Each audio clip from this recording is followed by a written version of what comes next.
முதலமைச்சர் ஸ்டாலின் சென்னை கொளத்தூர் அடுத்த அகரம் ஜெகநாதன் தெருவில் சென்னை பெருநகர் வளர்ச்சி குழுமம் சார்பில் கட்டப்பட்டிருக்கக்கூடிய இரத்த சுத்திகரிப்பு நிலையம் மற்றும் மறுவாழ்வு மையம் ஆகியவற்றை திறந்து வைப்பதற்காகவும் மேலும் கட்டடத்தில் அமைந்திருக்கக்கூடிய 6 நியாய விலைக் கடைகளை திறந்து வைப்பதற்காகவும் தற்போது அங்கு வருகை தந்திருக்கக்கூடிய காட்சிகளை பார்த்து கொண்டிருக்கிறோம்.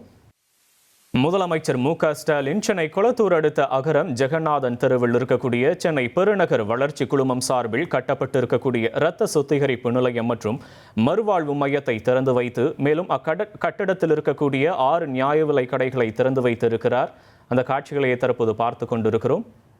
விவரங்களை செய்தியாளர் சதீஷ் முருகன் வழங்க கேட்கலாம். சதீஷ் வணக்கம், விவரங்களை பதிவு பண்ணலாம். சதீஷ் வணக்கம் வருண். முதலமைச்சர் ஸ்டாலின் தனது சட்டமன்ற தொகுதியான கொளத்தூர் தொகுதியில பல்வேறு நலத்திட்டங்கள் மற்றும் முடித்து வைக்கப்பட்ட திட்டங்களுக்கான அந்த பணிகளை திறந்து வைத்து வருகிறார்.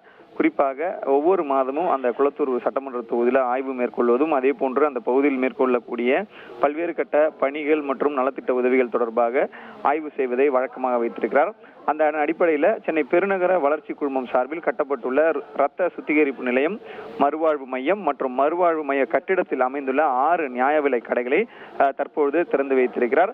இதன் தொடர்ச்சியாக கொளத்தூர் தொகுதி சட்டமன்ற உறுப்பினர் அலுவலகத்தில் பொதுமக்களுக்கு நலத்திட்ட உதவிகள், அதாவது அவரது அலுவலகத்தில் நலத்திட்ட உதவிகளை வழங்க இருக்கிறார் அடுத்த கட்ட நிகழ்ச்சியாக.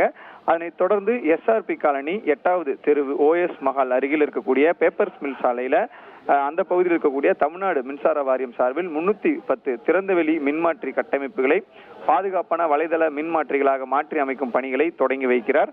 அதைத் தொடர்ந்து ரெட்டேரி சந்திப்பு அருகில சென்னை பெருநகர வளர்ச்சி குழுமம் சார்பில் மேம்படுத்தப்பட்டுள்ள கொளத்தூர் ஏரிக்கரை பூங்காவை திறந்து வைத்து பார்வையிடுகிறார். இதற்கிடையே அந்த பகுதியில் இருக்கக்கூடிய சட்டமன்ற தொகுதி பொதுமக்கள் அறிவிக்கக்கூடிய மனுக்கள் மற்றும் அந்த பகுதி மக்களை சந்தித்து தொகுதியில் நடைபெறக்கூடிய பல்வேறு கட்ட பணிகளை குறித்து கேட்டறிகிறார். அதே போல பொதுமக்களும் தங்களுடைய நன்றியையும் அதே போன்று பல்வேறு கோரிக்கைகளையும் அவரிடம் முன்வைக்க இருக்கிறார்கள். இதன் தொடர்ச்சியாக ஒரு 4 நிகழ்ச்சிகளில் இன்றைய தினம் கொளத்தூர் சட்டமன்ற தொகுதியில் முதலமைச்சர் கலந்து கொள்கிறார். விவரங்களுக்கு நன்றி சதீஷ் முருகன். 1,26,00,000 மனங்களை வென்ற தந்தை டிவி யூடியூப் சேனல். தவிர்க்க முடியாத தம்ப்நெயில்ஸ், கலக்கலான கான்டென்ட்ஸ். நீங்களும் இந்த குடும்பத்தில் இணைய இப்பவே சப்ஸ்கிரைப் பண்ணுங்க. அசுரபலம் கொண்ட எங்கள் டிஜிட்டல் கரங்களில் உங்கள் விளம்பரங்களை சேர்க்க வாட்ஸ்அப் பண்ணுங்க. 8939888838. Email advt@dttv.in.